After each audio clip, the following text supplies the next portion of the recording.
Conselho da Magistratura, nós temos diretoria financeira, diretoria de infraestrutura, diretoria judiciária, da diretoria de administração. Então nós temos aqui tudo indexado por assunto, processo de aposentadoria, processo de averbação de tempo de serviço, porque se isso tudo tivesse em papel, nós teríamos de um espaço muito maior. Eu acho que 1 quilômetro, né? Está tudo concentrado, a informação é oficialmente reconhecida, porque o microfilme é reconhecido por lei, e segue todos os critérios que a lei exige. Quer dizer, nós estamos numa pequena salinha. Então, salinha. Quer dizer, se aqui fosse tudo no papel como era, ia ser quilômetros de papel. Se você fizer um cálculo de 5.000 imagens por rolo em microfilme, e nós temos 6.043 rolos, multiplicando por 5.000, isso daria mais de 15 milhões de imagens. 15 milhões de imagens, páginas? Praticamente é 15 milhões de páginas. Aí, se for em linha reta, são quilômetros. Exatamente. Quilômetros e quilômetros. São 15 milhões de Os imagens. microfilmes de genealogia estão aqui, nos cartórios. Exatamente. O que nós temos aqui? Nós temos aqui Imaruí, Jaraguá do Sul, município. Tá? O número do rolo é o número do rolo é aquele que está lá. Está lá, 145, 146, 147. E aqui tem a informação, óbitos, Imaruí, 1915 e 1920. Então nós temos ali a informação de Imaruí desses óbitos. Tá? Nascimentos, Jaraguá do Sul também. Ali estavam os números, né? Então estão. O que é o conteúdo dos livros? Esse aqui é o conteúdo dos livros. Se você precisar de um registro civil de onde? Blumenau, você tem que ir no catálogo, saber, Blumenau. Nós temos aqui também. Sociedade Genealógica de Utah. É o seguinte, os Mormons fizeram, eu sei da história, eles fizeram esses microfilmes e doaram uma cópia para o Tribunal de Justiça do Estado. Não tenho essa informação. Utah, lá dos Mormons. Onde fica Salt Lake City, a sede da igreja Mormon. Eles fazem trabalho com genealogia. Eles deram uma cópia.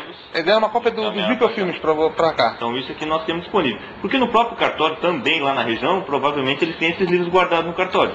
Perfeitamente. Então, nós temos aqui a microfilmagem, mas provavelmente lá nos cartórios da Palhoça, Santo Amaro e em outras comarcas, eles têm guardado lá esses livros na época.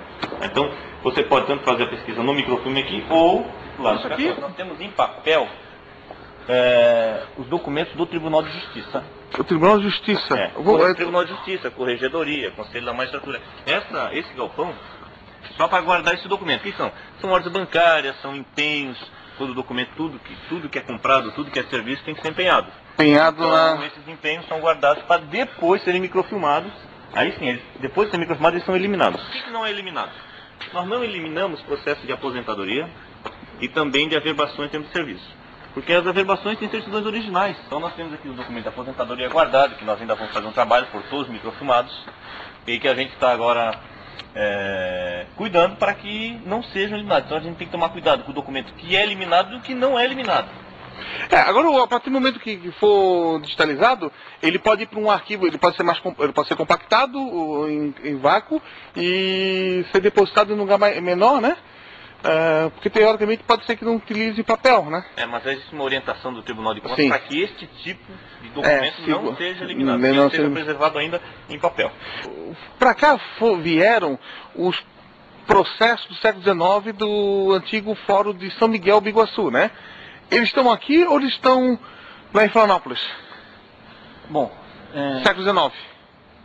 Os processos que chegaram, os mais antigos, o museu fez um trabalho.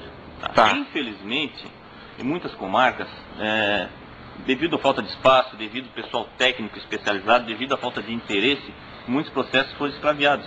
Até porque muitas pessoas acham que aquele assunto não é importante para uma guarda.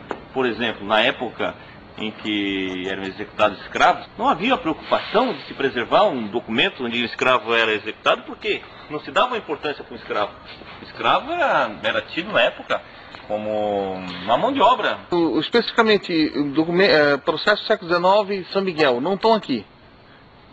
Tu não sabes ainda. Não, o que acontece é o seguinte, com a centralização dos arquivos, a existência do arquivo central aqui na BR é justamente por causa da centralização dos arquivos. É porque nas comarcas não havia mais espaço físico para guarda de processos. A quantidade de processos foi se avolumando de um jeito em que não tinha mais espaço físico. Tinha comarcas, tinha caixa de processos, às vezes até nas escadarias, no banheiro dos cartórios, no corredor dos cartórios tinha caixa de processo arquivado.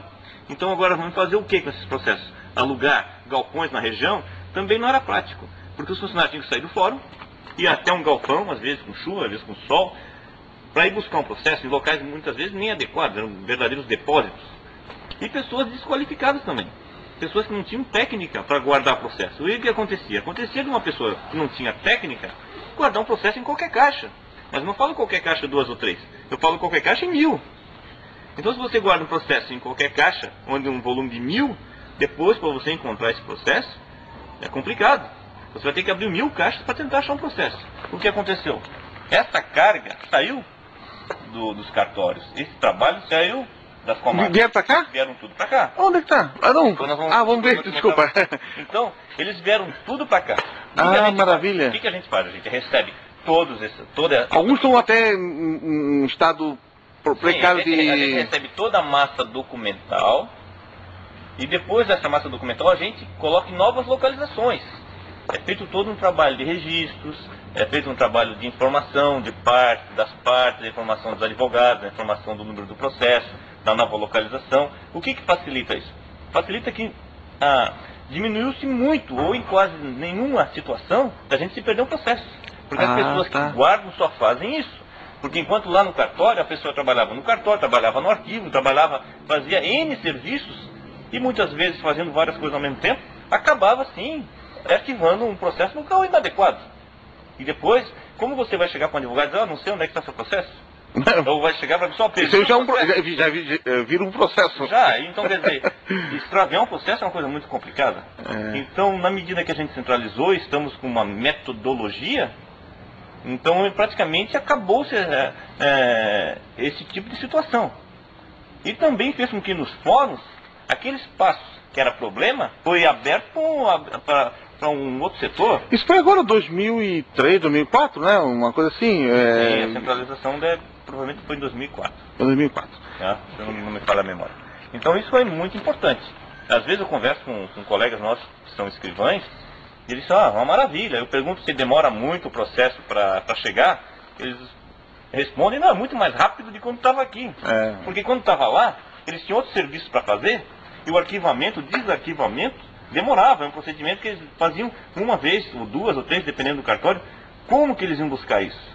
Então, dessa forma, eles pedem o processo, e rapidamente tem uma equipe que coloca esses processos num malote, e o malote é encaminhado pelo correio. Tá, só uma coisa, os processos que vocês têm aqui são de que ano? Tipo assim, são do começo do século XX até mais ou menos 1999? Ou... Nós temos os processos desde o início do Tribunal de Justiça. Perfeito. Desde o início do judiciário. Não, mas tipo assim, eles só ficam com os processos mais recentes deles, dos últimos anos, que eles trabalham agora. Os processos ainda não foram julgados. Eles guardam lá. Dependendo da situação, nada impede que um processo que está arquivado administrativamente seja encaminhado para o arquivo central. Perfeito. Nada impede. Nada impede. Porque o acesso a esse processo é rápido. Por exemplo, se um processo demora 1h30 para chegar em Tijucas, 1 hora para chegar em Tijucas, ou em Balneário Camboriú, ele vai demorar 9 horas a mais para chegar em Chapecó. Então, se de manhã ele chega em Tijucas, no final da tarde, ou no início de outra manhã, ele já está disponível em Chapecó. Vocês têm um carro que leva os processos? A gente tem contrato com o Correio. Com o Correio. Com o Correio. Então, nós temos malotes destinados para cada comarca. Então, as comarcas fazem a requisição e nós colocamos nos malotes. Eu acredito que com a digitalização, se alguém precisar de uma informação, aonde quer que esteja, não precisa o processo ir. Basta você tirar a imagem do interesse do requerente, se ele quiser uma petição, se ele quiser um despacho, se ele quiser alguma peça dos autos, que isso seja digitalizado e encaminhado para o advogado, encaminhado para o juiz ou encaminhado para as partes que realmente podem ter acesso a esse processo. Você tem que cadastrar os processos, para depois saber onde eles estão. A comarca tinha uma metodologia de arquivamento. Tinha comarca que arquivava por A a Z. Tinha comarca que arquivava por classe de processo. Apelação civil. Tinha comarca que arquivava por uma ordem sequencial numérica. Então, na medida que você recebe esse processo, você tem que entender a forma de arquivamento deles. E se esse processo que chegou para nós ainda não foi feito o nosso trabalho, a comarca tem que informar a caixa que estava lá. Porque se ela disser que o processo X está na caixa onde estava designado por anos, tem que dizer, processo X, do ano 1998, caixa 8. Por quê? Porque aquela caixa continua sendo como se estivesse lá.